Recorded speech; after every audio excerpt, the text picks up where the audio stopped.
నమస్తే. ఇన్నాళ్ళు నన్ను సపోర్ట్ చేస్తూ, ఎంకరేజ్ చేస్తూ మీ ప్రేమని నాకు అందిస్తున్న ప్రతి ఒక్కరికి కృతజ్ఞతలు. అలాగే ఈ వీడియో కూడా ఖచ్చితంగా మీకు ఉపయోగపడుతుంది. లైక్, షేర్ అండ్ సబ్స్క్రైబ్ చేసి మీ సపోర్ట్‌ని నాకు అందించండి. అలాగే ఈ వీడియో పట్ల మీకున్న అభిప్రాయాన్ని కామెంట్ సెక్షన్‌లో కామెంట్ చేసి తెలియజేయండి. ఇప్పుడు వీడియోని చూద్దాం. నమస్కారం.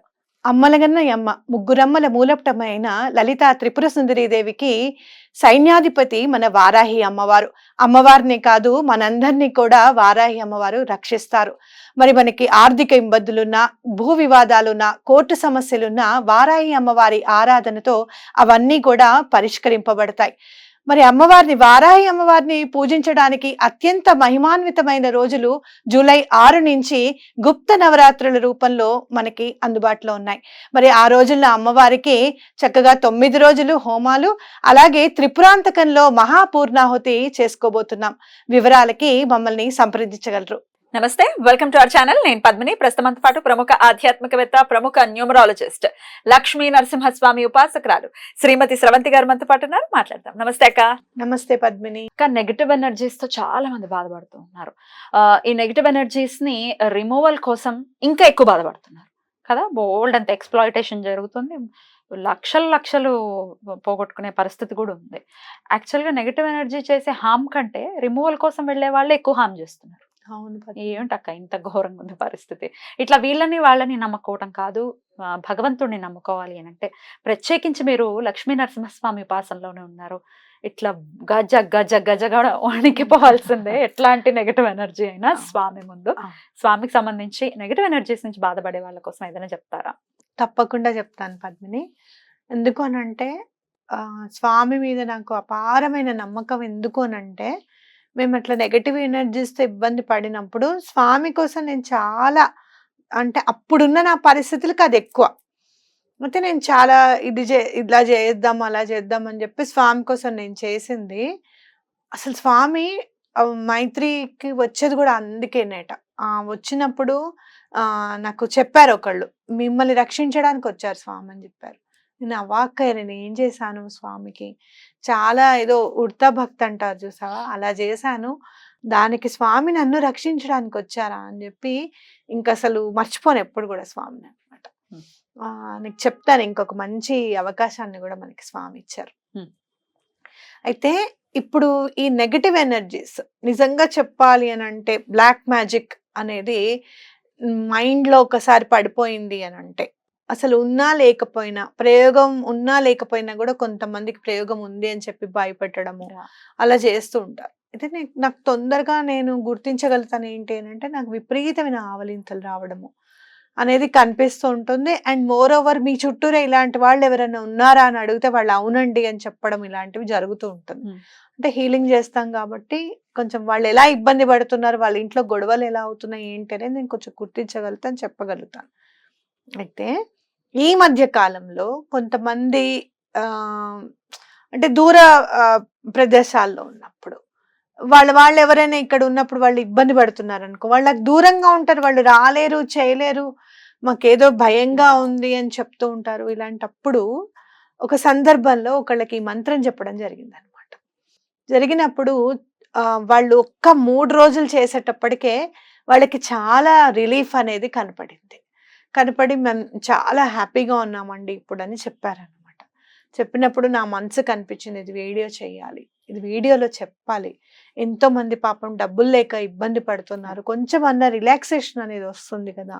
అండ్ ఇంకోటి ఏంటి అంటే, ఈ మంత్రం చేసిన తర్వాత మీకు ఎక్కడ వెళ్ళాలి, ఎక్కడ నెగటివ్ ఎనర్జీ అనేది రిమూవ్ అవుతుంది, ఎలా రిమూవ్ అవుతుంది అనేది కూడా స్వామి దగ్గరుండి చేయిస్తారనేది నాకు ప్రగాఢ విశ్వాసం అనమాట. కాబట్టి ఇంకో విషయం మీకు ఒకటి చెప్పాలి. ఈ మంత్రము నేను రాసి పెడతాను. చదివి చెప్తా? చదివి చెప్పాను. ఎందుకంటే మంత్రం ఏదైనా చదివితే అది ఉపదేశం చేసినట్టు అవుతుంది అనమాట. మనం ఉపదేశం చేసినట్టుగా అవుతుంది. కాబట్టి అలా కాకుండా ఇది జస్ట్ నేను రాసి పెడితే మీరు చదువుకోండి అని చెప్పాలని నాకు రైట్. ఇప్పుడు డిస్ప్లే అవుతుంది మంత్రం, సో దీన్ని చదువుకోవాలి. చాలా చిన్న మంత్రంలానే ఉంది, చాలా చిన్నగానే ఉంటుంది. ఒక 2 లైన్లు మంత్రం ఉంటుంది. అయితే ఇదేం చెయ్యాలి ఇక్కడ అనంటే, మల్లెపూలు తెచ్చుకోవాలి. మీ ఇంట్లో ఖచ్చితంగా లక్ష్మీ నరసింహస్వామిది స్వామి ఒళ్ళో లక్ష్మీదేవి ఉన్న ఫోటో మాత్రమే ఉండాలి. లేదు మీకేమైనా కొంచెం విగ్రహం తెచ్చుకోవాలనిపిస్తోంది స్వామిది అంటే గనక పైన పడగ ఉన్న విగ్రహము లక్ష్మీనరసింహ స్వామిది అదే ఉండాలి, మీకు ఖచ్చితంగా తీసుకొచ్చుకోండి. అది తెచ్చుకున్నప్పుడు ఏం చేస్తారు, ఫోటో అన్న తెచ్చుకుంటారు కదా, మీరు ఏం చేస్తారంటే ఈ మంత్రాన్ని చదువుతూ మల్లెపూలు ఉండాలి, మల్లెపువ్వు ఉండాలి ఖచ్చితంగా. అయితే మీకు కుదిరితే గనుక 23 మల్లెపూలు తెచ్చుకోండి. ఎందుకు అని అంటే ఈ మంత్రం 23 సార్లు చదవాలి. చదివినప్పుడల్లా నీళ్లు జల్లాలి. ఎలా? ఇప్పుడు నీళ్లు ఉన్నాయి, ఇక్కడ మల్లెపూలు ఉన్నాయి, ఇక్కడ స్వామి ఉన్నారు. మంత్రం చదువుతున్నాము, నీటిలో ముంచి ఉంచాం ఆ మల్లెపువ్వుని నీటిలో ముంచి ఉంచాను నేను. మంత్రం చదివేసిన తర్వాత ఆ నీళ్ళని స్వామి మీద జల్లి ఆ పువ్వుని అక్కడ పెట్టండి.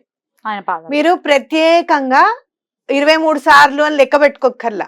స్వామి పాదాల మీద చరణాల మీద ధ్యాస, మంత్రం మీద ధ్యానం రెండు కుదురుతాయి మీకు. అప్పుడు పువ్వులు 23 చక్కగా సమర్పించినట్టు అవుతుంది.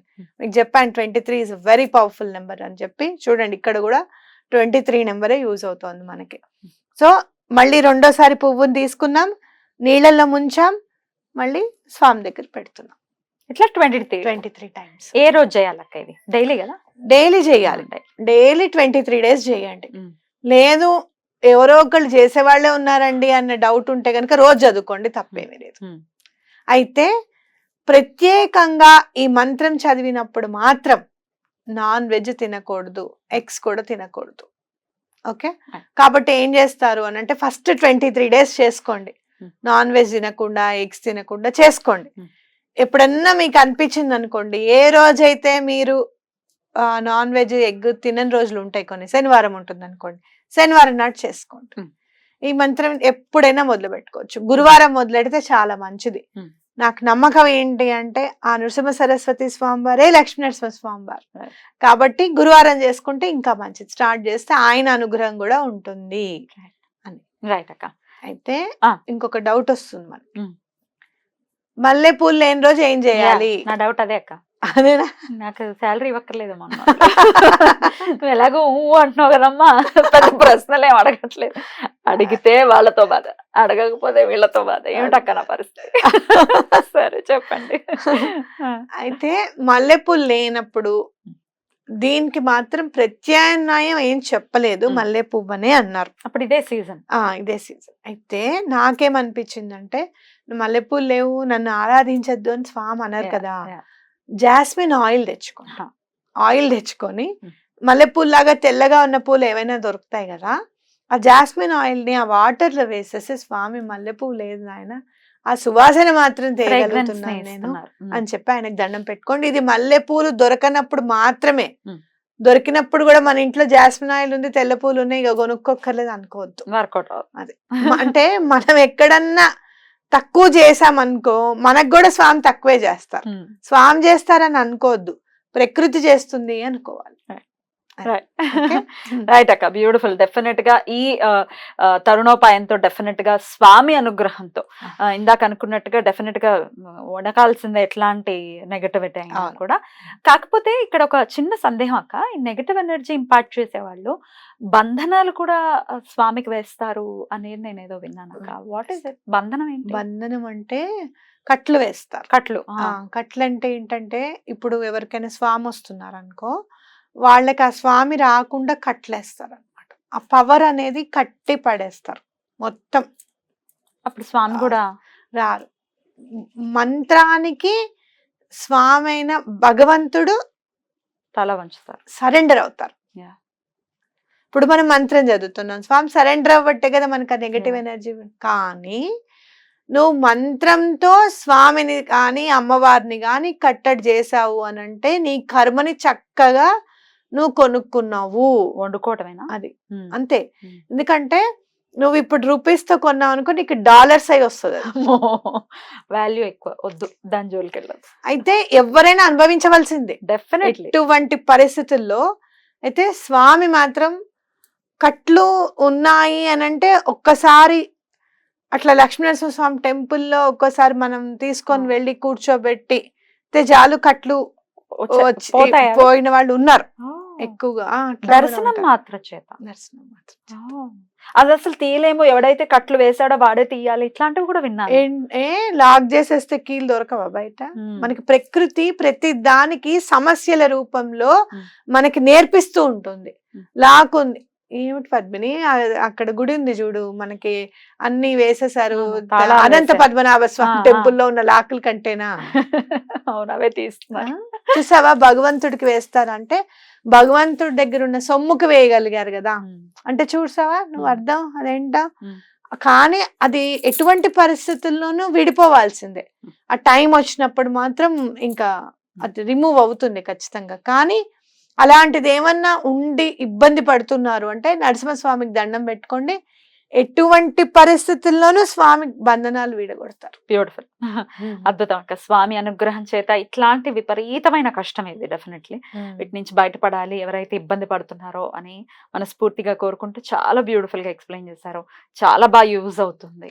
మీకు ఇలా ఉంటే గనక ఎవరైనా అలాంటి ఇబ్బందులు పడుతుంటే గనక మనం శూళిని దుర్గా అది చేయిస్తాం పద్మిని, అది చేయించుకుంటే చాలా మంచిది. Right. ఎందుకు అనంటే అమ్మవారు మొన్న నేను శూళిని దుర్గాకి చేసినప్పుడు నాకు బాగా పరిచయం ఉన్న వ్యక్తి కాల్ చేశారు.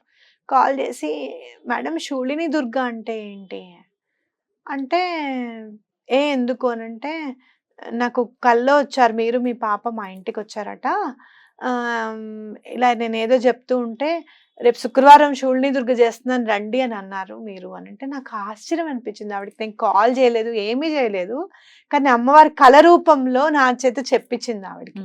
అప్పుడు ఆవిడకి చెప్పాను మీరు తప్పకుండా రండి రేపు శుక్రవారం నాడు, ఎందుకంటే ఆవిడ వస్తే నాకు అమ్మవారు వచ్చినట్టే అనిపించింది అనమాట. అయితే ఆవిడకి ముందు రోజు కూడా ఫోన్ చేసి రేపు వస్తున్నారా మీరు వచ్చేసేయండి అని అడగడం జరిగింది. ఆవిడ వచ్చారు. అంటే అమ్మవారే చెప్పారు కదా శూళిని దుర్గ చేసుకో నీకు బాధ తొలగిపోతుంది అని చెప్పి. అద్భుతం అక్క. Thank you so very much అక్క. నమస్తే. నమస్తే.